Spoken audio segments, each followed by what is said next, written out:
Hello everyone. Welcome to the trader world YouTube community. दोस्तों, trader world के YouTube channel पर आपका बहुत बहुत स्वागत है। आज बहुत ही इंपॉर्टेंट एंड लर्निंग वीडियो है जो ऑप्शंस बायर है। क्या आपके साथ भी ऐसा होता है कि आप जब तक ट्रेड में नहीं बैठे होते हैं, प्रीमियम ऊपर ऊपर ऊपर या नीचे नीचे नीचे चला जाता है। जैसे ही आप ट्रेड में बैठते हैं, प्रीमियम वहीं पे रुक जाता है, या फिर अगर आप कॉल बाई किए होते हैं तो वो नीचे आने लगता है, या फिर वहीं पे होल्ड हो जाता है, या फिर अगर पुट बाई किए होते हैं तो वहीं से ऊपर जाने लगता है। अगर ऐसा होता है आपके साथ तो बहुत ही इंपॉर्टेंट वीडियो है आपके साथ, और आप इस वीडियो को अंत तक जरूर देखिएगा। क्या वजह है, पूरे ऑप्शंस में कौन सा ऐसा कल्पिट है जो इस चीजों को करता है, और उसको अगर आप देख लेते हैं, उसको अगर आप मॉनिटर कर लेते हैं तो आपका काम बन जाएगा। बहुत छोटा छोटा टिप्स है, और उसको कैसे देखना है इसके बारे में आज बात करेंगे। तो बहुत ही सिंपल है। देखिए, ये सारा डेटा जो हम बात कर रहे हैं वो पब्लिक डोमेन में अवेलेबल है।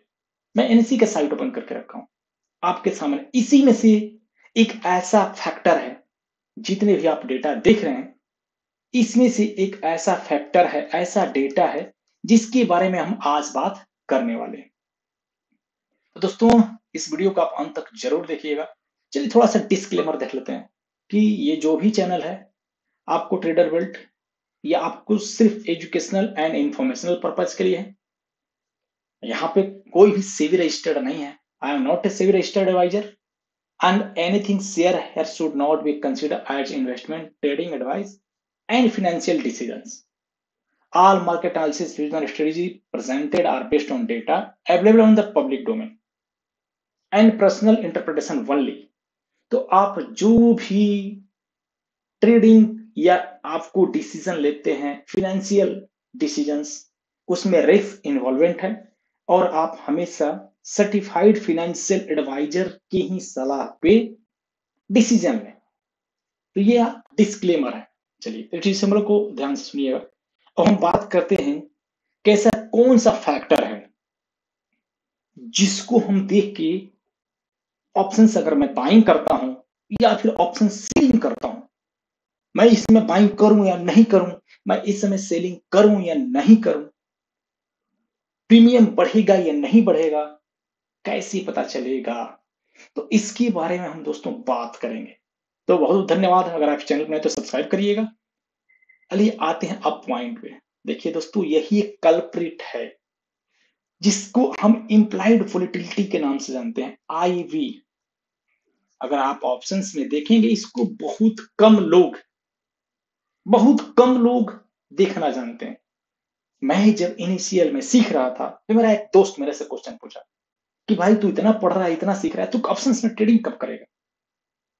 तो मेरा देखिए उससे यही आंसर था कि भाई जिस दिन मैं आईवी को पढ़ना समझ जाऊंगा कि आईवी क्या है, उस दिन से मैं ऑप्शंस में ट्रेडिंग करना शुरू कर दूंगा। तो बहुत सारी बुक्स जो आईवी के ऊपर है, उसका कुछ पार्ट यहाँ पे कहिए कि हम एक जिस्ट निकाल के, तो यही बहुत कुछ नहीं है। इसके जिस्ट जो आप थोड़ा मोटा मोटी आपको जानना चाहिए, उसके बारे में हम आज डिस्कस करने वाले हैं। और इसको कैसे कोरिलेट करना है ऑप्शन से, प्रीमियम से कैसे कोरिलेट करना है, उसके बारे में बात करेंगे। तो सिंपल चीज याद रखिए दोस्तों, IV is directly proportional to premium. मतलब अब अगर जहां पे आईवी इंक्रीज होता है तो प्रीमियम इंक्रीज होगा। अगर आप मैथमेटिक्स जानते हैं, नहीं भी जानते हैं, तो समझिए कि आईवी का डायरेक्ट कोरिलेशन है किससे, प्रीमियम से। डायरेक्ट कोरिलेशन, पॉजिटिव कोरिलेशन है।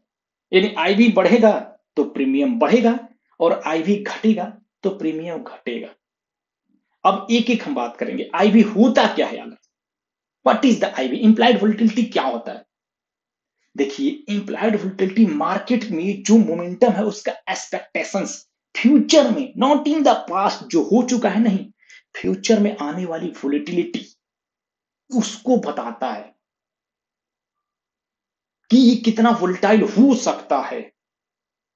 प्रीमियम, स्ट्राइक प्राइस का प्रीमियम कितना वोलेटिलिटी होगा, वही यहाँ पे बता रहे implied volatility reflects the market expectation for how much a stock or index will move in the future based on the option premium। देखिए इस प्राइस के ऊपर, हमेशा आप सुने हैं ना सैफ अली खान के मूवी में कि भाव भगवान छे, लेकिन भाव कहां से आता है? उसके पीछे प्रीमियम में क्या होता है? फाइव थिंग्स होता है, जिसमें एक आई भी बहुत इंपॉर्टेंट फैक्टर है। तो ये पास्ट मोमेंटम नहीं, जो हो चुका है उसके ऊपर नहीं बताता है, ये future trade aspect in future, कि फ्यूचर में क्या होने वाला है। तो ये आईवी क्या है? फियर गेज है। फियर गेज यानी एक पैमाना है डर का कि यदि प्रीमियम बढ़ेगा या घटेगा। The higher IV means uncertainty और potential movement in the expected. अगर आईवी आप देखें इंक्रीज हो रहा है, शार्प इंक्रीज हो रहा है, दैट मीन्स कि फ्यूचर में मोमेंटम ऐसे ऐसे होने वाला है, ऐसे मोमेंटम नहीं, ऐसे ऐसे शार्प मोमेंटम होने वाला है। तो ये मुझे आखिर कैसे पता चलेगा? अगर मैं बात करूं तो मुझे यहां पे आईवी देख के कैसे पता चलेगा? अभी आप देखें 11.15 आईवी है, 12.76 आईवी है। इसका मीनिंग क्या है? ये कितना आईवी होना चाहिए? इसको मैं कैसे मॉनिटर करूंगा? कैसे मैं देखूंगा कि भाई आईवी यहाँ पे बढ़ रहा है या फिर आईवी घट रहा है? तो मैं कौन से प्रीमियम को बाई करूं या कौन से प्रीमियम को सेल करूं, ये मुझे कैसे पता चलेगा आखिर? है ना? सिंपल ही कि आपने बहुत कुछ बता दिया कि आईवी बढ़ता है, लेकिन इसको करना क्या है, कैसे करना है, इसके बारे में आगे हम बात करेंगे। तो अब आपको ऑप्शंस प्राइजिंग में आईवी को कैसे समझना है, कैसे समझना है? इफ आईवी इज हाई, अगर आईवी हाई है मतलब आप ज्यादा प्रीमियम पे कर रहे हैं। हमने क्या याद किया है? सिंपल याद देखिए, IV is directly proportional to premium, यानी आईवी से डायरेक्ट कनेक्शन है प्रीमियम का। आईवी अगर ज्यादा है तो आप ज्यादा पैसा दे रहे हैं किसको? जो ऑप्शन को बेच रहा है, जबकि वो उसमें बहुत ज्यादा मोमेंटम नहीं होने वाला है। फिर भी अगर आईवी लो है तो आपको कम प्रीमियम देना पड़ रहा है। ये गुड फॉर बाइंग और ज्यादा आईवी गुड फॉर सेलिंग। तो हमें कब बाइंग करना है? Best time to buy low IV में।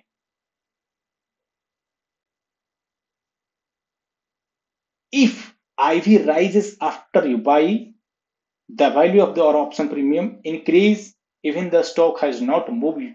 अब इस चीज लाइन को समझिए कि अगर आप बाई करते हैं कुछ भी चीज और आईवी वहां पे इंक्रीज होने लगता है, तो आपकी अगर इंडेक्स मूव भी नहीं होते हैं फिर भी प्रीमियम बढ़ जाएगा।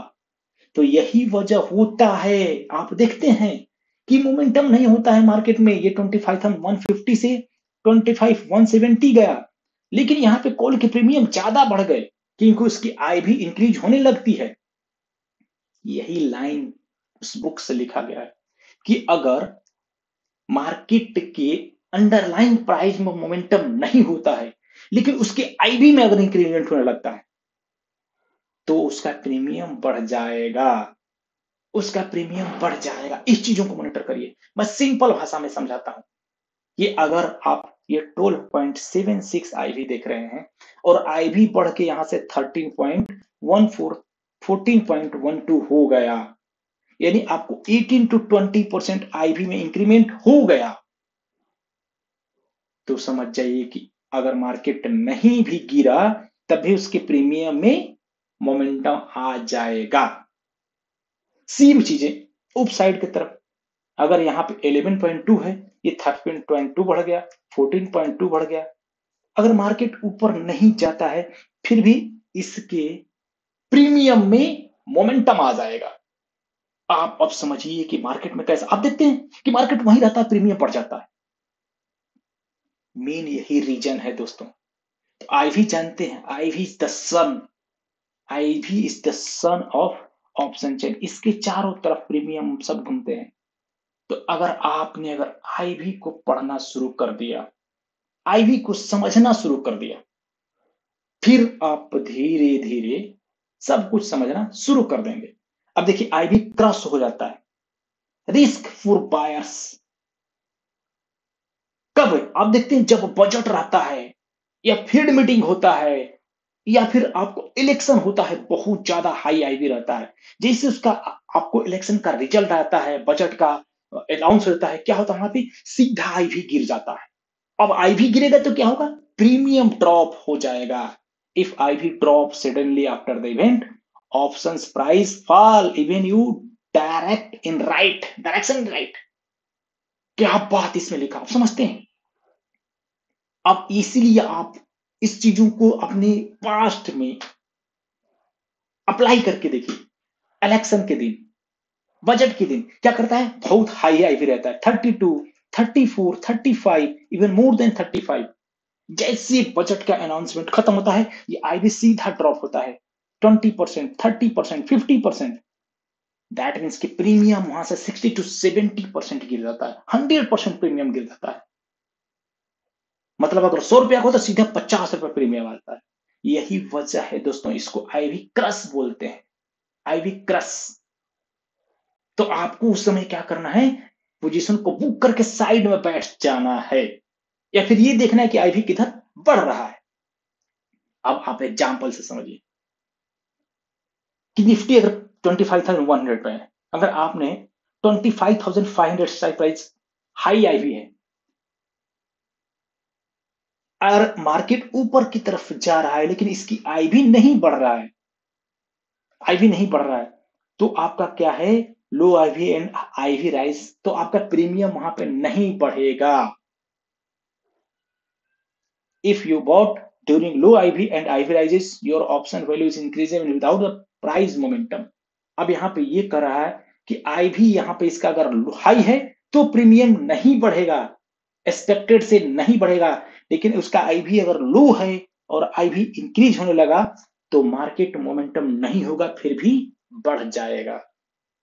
आप देखते होंगे कभी कभी फार ओटीएम के प्रीमियम बढ़ने लगते हैं क्योंकि उसका आईवी ज्यादा रहता है। दैट मीन्स कि वहां पे बड़ा प्लेयर बाइंग कर रहा है। अब यहां पे देखिए हमारा रेंज आईवी का क्या होना चाहिए, उसके बारे में बात करेंगे दोस्तों। सिंपल सिंपल वर्ड में हम समझेंगे। क्या आपको याद रखना है, conditions effect on bars, high IV expensive options risky buy, low IV cheaper options better value. If IV goes up after buy, profitable आप रहेंगे। If IV falls after buy, loss due to IV crush. इस page को आप screenshot ले लीजिए, चिपका दीजिए जहां पे आप ट्रेड करते हैं। तो ये बहुत ही इंपॉर्टेंट फैक्टर है। अब कंक्लूजन क्या है, देखिए आईवी के लिए अगर आपका लो है 14%, यानी आपको 12 टू 13, 11 है जो अभी चल रहा है, ऑप्शंस आर रिलेटिव चिप। अब आप खुद देखिए फ्राइडे के दिन कितना आईवी लो था, मार्केट में आईवी इंक्रीमेंट हुआ आया और एक अच्छा प्रीमियम बढ़ा, अच्छी प्रीमियम बढ़ी। तो जो यहाँ पर राइटर थे, कॉल की राइटिंग करके गए थे, वो मर गए क्योंकि उनको प्रीमियम नहीं मिल रहा था जितना मिलना चाहिए। उनको प्रीमियम नहीं मिल रहा था, मोमेंटम आईवी आया, उनको लॉस करना पड़ा। इधर जो राइटिंग किए उनको मोमेंटम मिला, यानी उनको प्रीमियम मिला। तो यहां पे अगर आप 920 के बाद से देखेंगे तो यहां पे आईवी डिक्रीज हो रहा था, इधर आईवी इंक्रीज हो रहा था। दैट मीन्स की कॉल की बाइंग एंड पुट की राइटिंग। तो ये मोमेंटम है दोस्तों। देखिए अब यहाँ पे if IV a rise in IV later say 18 to 20% could benefit your position even without significant market momentum। हमें क्या बता, अगर आईवी आप बाई कर लेते हैं वहां से 18 से 20%, 30% पड़ जाता है, तो एक शार्प मोमेंटम आता है, शार्प मोमेंटम, प्रीमियम आपका फटाक से बढ़ जाता है। आप एक्सपेक्टेड नहीं करते अरे इतना जल्दी कैसे प्रीमियम बढ़ गया। तो आपको ये चीजें मोमेंटम करना है, देखना है यहाँ पे कैसे बढ़ रहा है। अगर आप बाई करते हैं और आईवी ड्रॉप होने लगा, आईवी क्रैश होने लगा, तो आपको मार्केट स्टेबल रहेगा, फिर भी आपका प्रीमियम गिर जाएगा दोस्तों। तो ये हमारा आईवी का रहेगा। देख सिंपल वे में मैंने बताया, फिर भी अगर आपको इसके बारे में ज्यादा नॉलेज चाहिए कि इसके साथ देखिए ये सिर्फ एक फैक्टर है।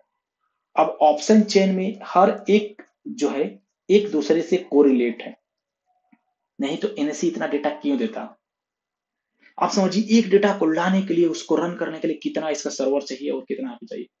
आप इसके पीछे का समझिए। तो एक एक जो डेटा है वो एक दूसरे से कनेक्ट है, इसीलिए इसका नाम चेन है। ऑप्शन चेन, एक सिंगल डेटा इंडिपेंडेंट यहाँ पे नहीं, सारा एक डेटा एक दूसरे से कनेक्ट है, तब जाके उसका एक कंक्लूजन निकल के आया है। तो हमने सिर्फ एक डेटा अभी आईवी की बात की है, तो आप इसके ऊपर, सिर्फ आईवी के ऊपर आप डिसीजन नहीं ले सकते हैं। बहुत सारा फैक्टर है इसका, लेकिन हाँ ये एक इंपॉर्टेंट पार्ट है ऑप्शंस के लिए। अगर आप बाइंग करते हैं या सेलिंग करते हैं, बहुत ही महत्वपूर्ण, एक कहिए कि इसका एक पार्ट है, बहुत ही महत्वपूर्ण इंपॉर्टेंट वैल्यू है। तो दोस्तों बहुत बहुत धन्यवाद। अगर आपको देखिए वीडियो अच्छा लगा और आपको रियल में कुछ सीखने को मिला यहाँ पे, आप 2 बार 3 बार थोड़ा वीडियो देखिए, इससे थोड़ा आपको आसानी होगा समझने में। तो आप लाइक शेयर एंड सब्सक्राइब कर सकते हैं। देखिए, welcome to the trade, let's smart and trade together and learn together, learn and earn. बहुत बहुत धन्यवाद दोस्तों। फिर से डिस्क्लेमर है कि वीडियो सिर्फ एजुकेशनल पर्पज के आधार बना गया। देखिए यहाँ पे एजुकेशनल एंड इंफॉर्मेशनल है, इसके आधार पे कोई भी बाय एंड सेलिंग का पोजीशन नहीं बनाइए। अपने जो सर्टिफाइड फाइनेंशियल एडवाइजर्स हैं उन्हीं से सलाह लीजिए। Trade responsibly and learn consistently. तो आपको हमेशा लर्न करना पड़ेगा। तो धन्यवाद, मिलते हैं कल एक नया लर्निंग में। तब तक के लिए दोस्तों इजाजत, चलता हूँ।